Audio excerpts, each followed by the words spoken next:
President Trump speaks during a meeting with Navajo code talkers including Fleming Begaye Sr., seated left, Thomas Begay, second from left, and Peter MacDonald, right, in the Oval Office. Jabin BotsfordThe Washington Post. Native American groups have long objected to President Trump's use of the nickname Pocahontas to deride one of his political foes, Sen. Elizabeth Warren D-Mass. But even at a White House event specifically intended to honor the World War II Navajo code talkers, the heroic Native Americans who helped the U.S. Marines send coded messages in the Pacific Theater, Trump couldn't resist.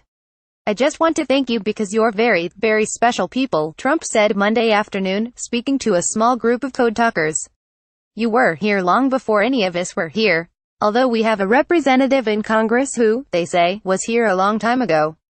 They call her Pocahontas." Trump's reference, unrelated to the ceremony and widely considered an offensive racial slur, seemed to catch the code talkers off guard, prompting polite smiles and silence. The scene played out in front of a portrait of former President Andrew Jackson, who signed into law the Indian Removal Act. Mihio Manus, a spokesman for the president and vice president of the Navajo Nation, said that while we're very appreciative of President Trump honoring the code talkers first and foremost, he thought Trump's comments about Warren were inappropriate.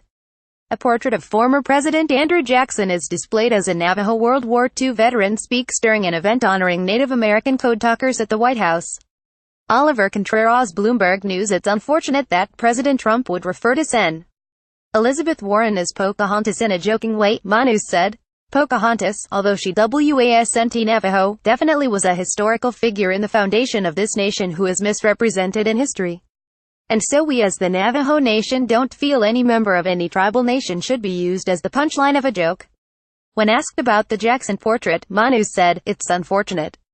Trump's feud with Warren developed during 2016 presidential campaign, where Warren took to social media to mock and needle Trump, calling him everything from a loser to a xenophobic bully.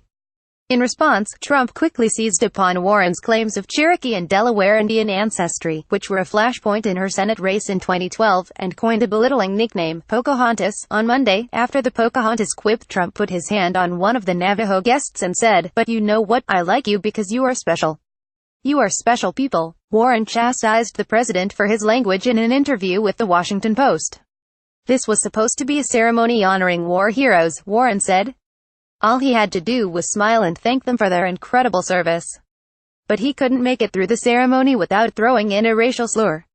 He thinks he's going to shut me up. It's not going to work." Sen. Elizabeth Warren D-Mass addresses the 2017 Center for American Progress Ideas Conference in May. Melina Marate, Washington Post, asked about Trump's comments at the Daily News briefing. White House Press Secretary Sarah Huckabee Sanders said that being offensive or using a racial slur was certainly not the president's intent, and instead she sought to blame Warren. "I think what most people find offensive is Senator Warren lying about her heritage to advance her career," Sanders said. "I think that Senator Warren was very offensive when she lied about something specifically to advance her career." Sanders ignored a shouted question about the Jackson painting as she exited the briefing room. Laura Toha, the daughter of a Navajo code talker and a professor at Arizona State University who has written a book about the heroes, said it is huge that the code talkers were honored at the White House. But, she said, she was dismayed by Trump's remarks during the ceremony. "The whole idea of using this platform to make a disparaging remark about Senator Warren was inappropriate and disrespectful," Toha said. Toa's father, who died in 1985, and other young Navajo men were recruited by the Marine Corps to send messages in the Pacific. Japanese cryptographers were unable to decipher the code, which helped the United States. Stephanie Freiberg, a professor of psychology and American Indian studies at the University of Washington, said she was aghast to see the ceremony in front of a portrait of Jackson and to hear Trump say Pocahontas again. Rather than really honoring those veterans, he took advantage of their presence to make yet another demeaning remark about Senator Warren, she said. "Why invite those honorable men to the White House if you can't treat them with respect?" Jacqueline Pata, executive director of the National Congress of American Indians, said only 3 of the 13 surviving code talkers could make it to the White House. "They are in their 90s and we're so excited about being able to participate in this event and to be there," she said. Pata said her organization has tried to educate those within the White House about using the name Pocahontas in a derogatory way.